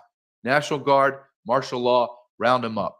So I have a woman that I think is highly intelligent, very, very successful, has made a lot of money in her business, and now is devoting her life to fighting the federal government and exposing the truth. And she's telling me, JG, this is for dissidents. When I talk to experts and then I fact check that expert and I talk to other experts and they validate, I cannot logically listen to someone like that and then dismiss her. No, you don't know what you're talking about. No, she obviously knows what the hell she's talking about, Clayton. Look, the more I go on this journey, called me and Ryan Madden, my business partner on this documentary, called A Journey, I am absolutely shocked at what I learned. I send you stuff, right? As I come back, I send you and I tell you, Clayton, I know this is going to sound crazy. This is what I uncovered. I know it's bizarro world, but it is. I mean, this week I sat and talked to multiple people that have intimate access of child sex trafficking. So grotesque that I go home after these trips and I literally have to figure a way to decompress my brain from what I'm hearing. What's amazing to me is you've been on the front lines for 24 years on the border. The stuff that you've seen is horrific, and the fact that you need to come home and decompress from what you're now hearing is incredibly disturbing. Look, Clayton, I come home, literally this is how it goes. I spend 3 or 4 days filming, interviewing, going to areas, talking to whistleblowers. And when I'm flying home, I'm exhausted, but I'm so amped up because I'm trying to process what I learned and then trying to sift through and intellectually go through what I've been told and say, okay, is this true? Okay, how do I fact check this? And then, dear God, it is true. Okay, how am I going to articulate this to America? And then in my brain, I know that this is just a personal talking point, but I personally think, God, I have to go down this road again, right? I have to go on national TV or huge podcasts like yourself and say the crazy out loud, right? I have to say like I wrote it in my book, Invaded. I had to write crazy stuff, knowing that it was factually true and the data said this will happen down the line. And everything I wrote, everything I've been saying is factually true. I mean, Clayton, go back to, I think I've been talking to you for several months now. Go back to the things that you and I talked about 6 months ago. Everything that I've said has happened. Right. Outrageous stuff. Right. It's happened. The revelations have happened. Is there a race war in Chicago? Get ready. Yes. Now everybody acknowledges it. Everyone doesn't want to talk about sex trafficking. Now that you and I have talked about it, I see it everywhere. And it's not algorithms on my phone. I'm talking willy-nilly people that I would never expect to talk about are talking about it. Finally. Everything that I am saying to you has come factually true. So if I've told you 10 things that have true or actually data proven truth, why would this be a lie? Right. Honestly, why would I come to your show and lie? And we can see them. Here's the thing. We can see the tangible evidence of this. We can see the contracts. Yes. We can see them being built in all 50 states across the United States. And we're going to see what happens here. I think, we can go into speculative territory here, but we are entering a very dangerous election. And what is going to happen with this election in 2024? We've had Colonel McGregor on the show who believes we are heading, not even having an election. So what are these camps going to be for? If they're not for illegal immigrants, what are they being used for? And she says dissidents. I mean, keep it tuned right here. I mean, I really think that this is an eye-opening and terribly scary piece of this. I want our audience has been fantastic in this. You guys can pre-order JJ's documentary right now. Pre-order it. Support this. This is independent journalism of the best kind. All you need to do is go to thisistreason.com. We are not affiliated with it at all. I just believe in it wholeheartedly and I want to promote it. So you guys can pre-order the documentary right now to help support this journalism. Go to thisistreason.com, pre-order it, and it'll be out. Your goal is like sometime in the fall, right? Like September or October when it'll publish. Yep. So we'll make sure First week in September. Oh, great. So when that publishes, we'll make sure JJ is here, and we'll promote the heck out of it. Hopefully this is one of the most eye-opening documentaries you will ever see. But please, guys, go pre-order this right now. JJ is doing incredible work along with Ryan as they uncover these stories, and we're able to bring them to you here and elevate them as much as we can. JJ has got to get on a flight right now. He's going to cover more of this right now, so we don't want to hold him up anymore. JJ, thank you so much for joining us. I appreciate it. This is an unbelievable story. Thank you very much, Clayton, as always. All right, so that was Redacted. You can find him on YouTube under Redacted. And yeah, I would give him a follow. Definitely worth listening to. Now I'm going to throw another one at you. This was sent to me this morning. There you go. All right. He looks a little freaked out, doesn't he? Eyeballs. Oh my God. Here we go. Let's see. About where we are, because it's getting super thrilling as we watch the end results of what's been years in the making. People think I'm crazy when I say it's good news. The conviction was actually part of the plan. It had to be done this way because there needed to be a precedent set that would implicate all presidents. So it wouldn't matter if you've been a former president, you don't have immunity if you've committed crimes. So that precedent had to be set. Otherwise, everybody would be claiming immunity. So what's about to take place is you're going to see exposure of the Obamas, the Clintons, the Bushes, pretty much everybody back to Reagan, is going to be exposed for things that they've done that have been not only treasonous, but also crimes they may have committed even against children, which I hate to say that, but some of that has actually occurred as well. So this is a good thing. Everybody was like all stressed. Oh, he's going to go to jail. We might actually see the sentencing take place here in July if that doesn't get moved up, where they actually sentence him to jail. I don't expect him to go to jail. If he's going to go to any jail, it's probably some nice apartment at Camp David or something with Secret Service and military watching over him. So you don't have to worry about him being in harm's way. That's not going to happen. But there does need to be this precedent set. But I want to provide a little bit of clarity to that, because in the civil world where we have a functioning court system, it might make sense that all of this occurs. But that doesn't take into the fact that we're actually under martial law, under military rule. Trump assigned the government over to the military when he left office. There was a smooth transition of power. It just was not to Biden. And we'll get on to some of that a little bit later in what I want to share. But the reality is we are in martial law right now. It's just not publicly declared. And by the time it is publicly declared, there's a whole lot you're going to see, because that's most likely is going to come with an emergency broadcast message, giving everyone a clear understanding of what's going on and where we are. Now, I wanted to cover a couple of things in my update. I've got some slides here if you're okay if I share those, Tonson. Sure. You don't need to do anything on your end. I can do it from here. So, Okay. So here we go. And I'm going to hit the play button there. There we go. Full screen. So first thing is this. For those of you watching the debt clock, there was this last week a recent change, actually a couple of recent changes. One was the debt went to zero for a brief period of time, and then it came back on. Everybody was wondering, well, how did that happen? What happened there? What actually happened was the debt was paid off. And then they put the numbers back up, so everybody thought it was just a glitch. I saw that. You'll see I saw here. that. I'm going to interrupt this for a minute just because this is to show you how far back this report was done. This had to have been like a week ago. Okay, so it was at 155 then. Well, guess what it is now? It is Let's take us over to silver.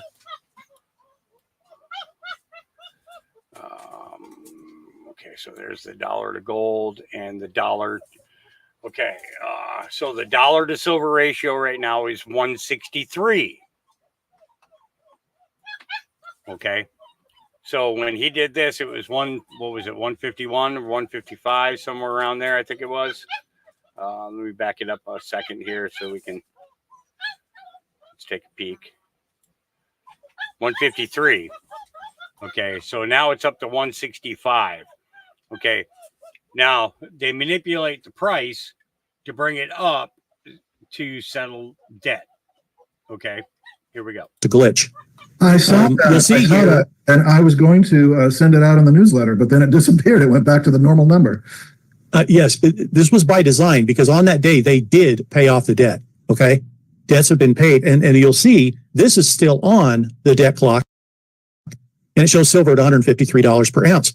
Well, you and I know that it's really sitting around $28, $29. Why does it say 153? Because they applied 153 per ounce when they did the clearing of the debt. So silver is going to be part of the backing of the new currency, and you're going to see some of that play out as we go forward. We're moving into a new paradigm. We're going to be getting into crypto land. A lot of people don't know what does that mean. What are these cryptocurrencies? And most people just look at it as Bitcoin. But I wanted to make this really clear. Saudi Arabia petrodollar exit. So on Sunday, just this last Sunday, the contract ended. 50 years of the petrodollar. The agreement with Saudi Arabia, they would only sell oil in US dollars, is over, and they're not renewing it. So you can see here it says June 9th, and that's kind of where that's going. So this is big, and I don't want to understate this because the reason the U.S. currency or the Federal Reserve note has been the petrodollar is because every country was required to have it on hand in order to buy oil, to buy energy. And as we all know, worlds are built and countries are built with energy. So this was a big deal. Now that that's no longer in effect, each of these countries can decide to buy oil in whatever currency they want to use. As long as Saudi Arabia will sell it to them, they're fine. So you're going to see oil now being sold for gold, being sold in yuan. You might even see Russian rubles being used, Indian rupee. There's all kinds of stuff that's going to happen as a result of this. But ultimately what it means is everybody's going to ditch the Federal Reserve note because they don't need it anymore. Okay. So as that happens, this plays into this BRICS. Now, a lot of people don't know what's happening right now, but this week, 92 nations have been in Russia having discussions about BRICS. 92 nations. What are they talking about? They're talking about their country going to gold-backed currency. With these talks and these initiatives, Russia moved forward and said, we're no longer going to accept US dollars and euros on their trading stock exchange in Moscow. So this is basically Russia saying we are done with the US dollar.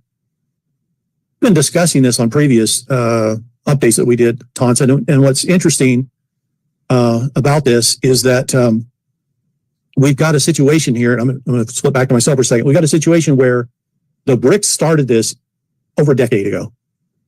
They were tired of the hegemony that came with the US dollar. And in some of these meetings that just took place here in Russia, you had countries saying, we don't like the US dollar being the world reserve currency. Why? Because the US can decide to put a sanction on us and they can disappear accounts. They can do whatever they want. And we have no recourse, right? So they don't like that. So they're saying, we want to be free. We want to be independent. And so this is why the discussion about going to gold is so big, is because everybody wants that autonomy of being sovereign, not having to depend on another country to be independent. So it's kind of a big deal what's taking place here. So BRICS are looking at XRP. Why XRP? Brad Garlinghouse, he's the CEO of Ripple. And he said this, what Amazon was to books, Ripple is to cross-border payments. And those that have been following Ripple, the whole world is hooking up to Ripple. The banks are hooking up. Each of the countries are hooking up. There's 50 nations on the continent of Africa, all in various forms of agreement, actually getting to agreement stage with Ripple about handling cross-border payment. And so what's been interesting is everybody's been asking me, well, hey, what's the quantum financial system? Well, you're looking at it, folks. You're looking at it. Look at this message from Japan. All banks in Japan will use XRP for cross-border payments by 2025. So now we have it all in front of us, where we're looking at what is happening here. Now, in this next section, he goes on to talk about Ripple and XRP and why they're using Ripple and XRP for the QFS. He talks about tokenization, what those are, what cryptocurrency is, how to tokenize assets, and basically how the system's going to work with cross-border payments. So it's very educational if you don't know much about crypto and how the system is going to work using crypto. So definitely watch the full video if you want to learn more about that particular subject. Let's look at this, though. This is really fascinating. Throughout this last week, we've had this huge escalation of what looks like it's going to be World War III, right? Russia sending warships with nuclear power on board, okay? They're submarines and warships, and they're sitting at Cuba. So we're talking, 30 miles off the coast of Florida. Now, what could this kind of armament do to us if they decided to fire? They have supersonic missiles. What that means is that they move at about 4 to 5 times the speed of sound. There's no way we're going to be able to knock that thing down before it hits something. Okay. Now, this is a story going around. Everybody's getting hyped up. Oh my gosh, we're going to be World War III. Our ammunition is being sent over to Ukraine. Our missiles are being sent and they're using them on Russia. Now we're pulled into this whole world war. This is terrible. Folks, I don't see this as being anything to be alarmed about. It's part of the plan. How do you take the deep state down and all of their satanic symbols and everything that's going on without cooperation from other countries? This is a coalition that's been put together to remove this enemy. So you have Putin, Xi, and others that have been working with President Trump to remove this enemy. Now, it wouldn't surprise me if a missile hit on our soil. What if it hit in DC and it wiped out the White House? Just take that for example. What would that mean? Oh my gosh, that means we're at war. Are we? Or is Trump just using Putin to wipe out the satanic symbol sitting in DC? And that way he doesn't have to do it himself. There's all kinds of angles going on here. And so don't get too stirred up in it. There's nothing to fear. Nothing to fear. So as we look at this, a lot of cool stuff. Now, what's interesting is this. The Russian warships actually launched 4 miles, 33 miles near Florida coast. Now, it didn't hit, but they launched them. And then you can see that missile in the air there. This was retaliation for U.S. Navy deployment. Well, so all this is escalating. Folks, this is in the last 48 hours. Okay? What does that mean? It means somebody's turning up the timeline and getting us to World War III. Why? Why World War III? Well, I look at it this way. We all know that when we go to a switchover, a reset of the world financial system, it means we have to lock everything down for a few days and we have to let everybody know what is happening. It means the internet, old internet we are on right now, what we're actually broadcasting this on, is going to be shut off and go away. And then towards the end of that EBS message, there will be instructions given where people can connect to the new quantum internet. Okay. Well, what better way to get everybody to stay in their homes and hunker down than a scary event? And so we could have a scary event, right? But it's not really a scary event. So much stuff happening. It is almost impossible to catch it all. And it's exciting. Why do I say it's exciting? Because we've been waiting for years, knowing about this reset that would occur, having discussions about it. Now we see the events just one after another coming to a fulfillment. The other thing that's going on, and I should have put this on my slide, is the House at the end of May passed the new legislation that provides regulatory oversight of the crypto business. Okay. All cryptocurrencies are going to fall under regulation. Why is this important? It's important because the government should be and have a part in what's going on with crypto. Wild, all kinds of different private currencies out there, that may or may not be a good thing. because they may devalue things and it might harm people, harm people that think it's for real and end up losing their shirt on something, right? So regulation's important. The other part of why regulation's important is because the U.S. has a responsibility, and their responsibility is to be the fiduciary oversight for the quantum financial system for the entire world. There was a lot of discussion that went into this, and many countries had opportunity, but no one wanted the responsibility because it's a pretty heavy one. So the U.S. is going to be the responsible party that's going to oversight and regulate our QFS so that we don't have these issues that we're dealing with currently with the Federal Reserve System. So what is the BRICS system? Well, it's not really a system. They've talked about having their own coin, but if you listen to their discussions, what they're really talking about is each country using its own currency backed by metals and having an equal value. In other words, it's much easier to trade with Saudi Arabia, with Japan, with China, with Russia, if everything is a one-to-one. That's a much easier thing to do. And it's much easier to support and sustain currencies within countries if you don't have this imbalance. This imbalance has been going on where you've got third world countries down to low level in, the US dollar up here. What does that mean? It means somebody makes money on the exchange. And they have made a lot of money on these exchanges. They don't like the fact that that's going away. But with a transparent blockchain system, every transaction is not only transparent, but all the data is there. The buyer or the sender, the receiver is all there. When it was done, where they were when they sent or received it, the whole bit. It's all in the blockchain information system. What does this do? It means money laundering is non-existent. You can't do it because in the very moment you try to do it, you're found out just like that. Boom. And this is why the deep state doesn't want the QFS, because they can't launder money anymore. They can't do their nefarious things they've been doing where they've been using extra money. Good example is the U.S. government giving other billions of dollars to foreign countries. You probably use Ukraine as an example. Where does that money go? Nobody knows. Is half of it funneled back to politicians' pockets in D.C.? Well, I can tell you a portion of it probably is. I don't know the amount. But with the QFS system, everything is known instantly. So if you're transacting business and everything's on the up and up, you're fine.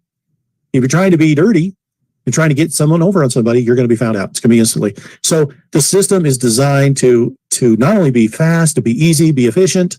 It's also designed to protect us, to keep everybody protected. And that's the beautiful thing about what's coming. It's coming very fast now. As I see the escalation of the World War III agenda, the big scare event, that means we're not far away. Timing, they don't know exactly the timing. But the movement of things and what we're seeing over the last month, we don't get to the election, folks. This happens way before then. It's just moving too quick. Is it going to be July? Is it going to be August? I don't know. Everybody always wants me to give them times. I'll tell you this. I have really good sources, and they won't even give me a time. They don't want anybody to know when things will happen. So very few people even know when it's going to turn over. But as you see these events unfold, you know we are in the season of change. And that's what we have to look for is the events. Are we going to have a new currency while we still have an existing one functioning? No, I think the wheel has to fall off the wagon. I think the Fed has to crash to make it logistically important for everybody. Hey, we need a replacement, and then we can have it. So I do think the Federal Reserve is going to go down. When it does, it takes all central banks across the world with it. 180 plus countries all operating on a central bank system that was all owned by the same banking families running the world. It's evil what's been taking place. It's enslavement of the planet. And we are watching the liberation of it all. We live in the most important time in history. Going forward, the history books are going to show this was one of the most incredible times in world history where everything changed. We're literally, it's not like Moses pulling the children of Israel out of Egypt. Okay. That was a small group of people. This is the whole world. Everyone gets liberated. And what do we get on the flip side of that? Well, there's going to be some remuneration. There's going to be some, reparations, you might say. If you've been paying into a tax system that is completely voluntary and you didn't know that, is that fair? Wouldn't it be nice to get all those dollars back? It would. So we'll see what happens with that going forward. And I hope this is helpful for people to kind of understand the current conditions. I'm not afraid about any of this that's going on. I am super excited because we've been talking about this has to happen. It has to occur for a long time. And now we see it. Yeah, so that was a pretty interesting interview that he did there. The entire interview, I'm going to drop the link for that in case anybody does want to watch it. Here's the entirety. This was a clip out of that, and here's the entire one. So it just kind of gives you the idea that people are looking at this from all different angles. You know. All right, let's check out Brother Nathaniel.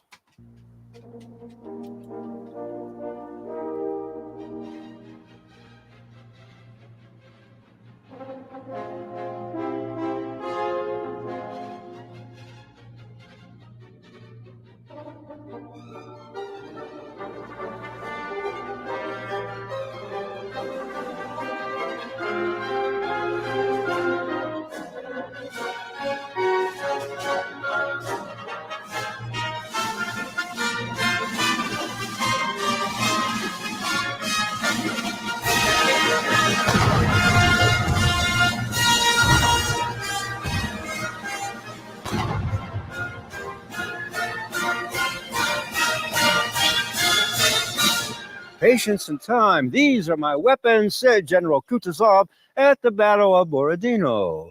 The War of 1812, pitting Russia against France, was enmeshed in a mix of military advisors. On the one hand, a coterie of Tsar Alexander's German advisors. On the other hand, one man stood alone. This was the Russian nationalist and patriot General Kutuzov. Lying on his bed during those sleepless nights just before the Battle of Borodino, Kutuzov imagined all sorts of contingencies, but one stood out. Not a single Russian boy has to die in this battle, Kutuzov advised the Tsar.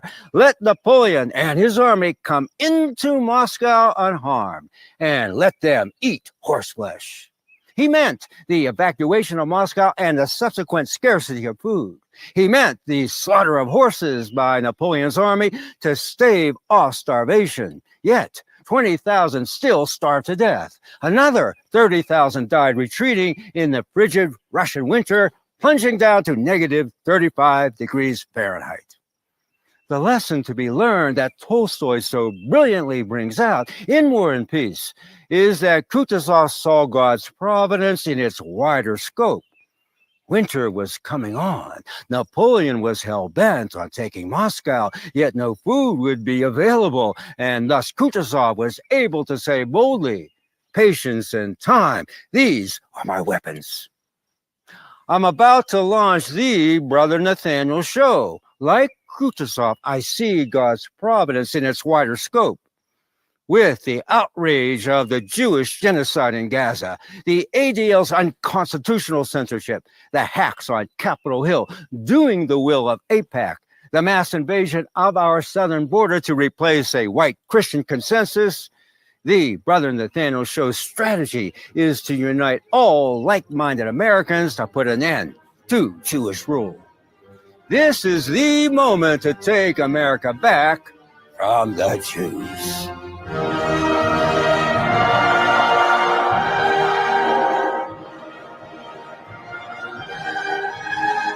When he says that, he's talking about the Khazarians. The Khazarians. We've known this is going on for a couple of years now. It's just, he throws it out there. All right, so today is going to be a short one, only 2 hours, we got a lot of stuff covered. I'll be putting some stuff together this afternoon for tomorrow, and later this evening. I'm going to get back out and try and clear another half an acre to an acre of blackberry bushes and get it burned. I was up until like 2:15, 2:30 this morning. I didn't go to bed till it rained, because I had to wait for the fire to go out from burning all that stuff last night. So I will see you guys again tomorrow, probably around 11 tomorrow, because I'm supposed to have a morning rain. So we'll get started earlier in the day. So remember that God loves you, Christ loves you, I love you, and we will see you again tomorrow. Peace.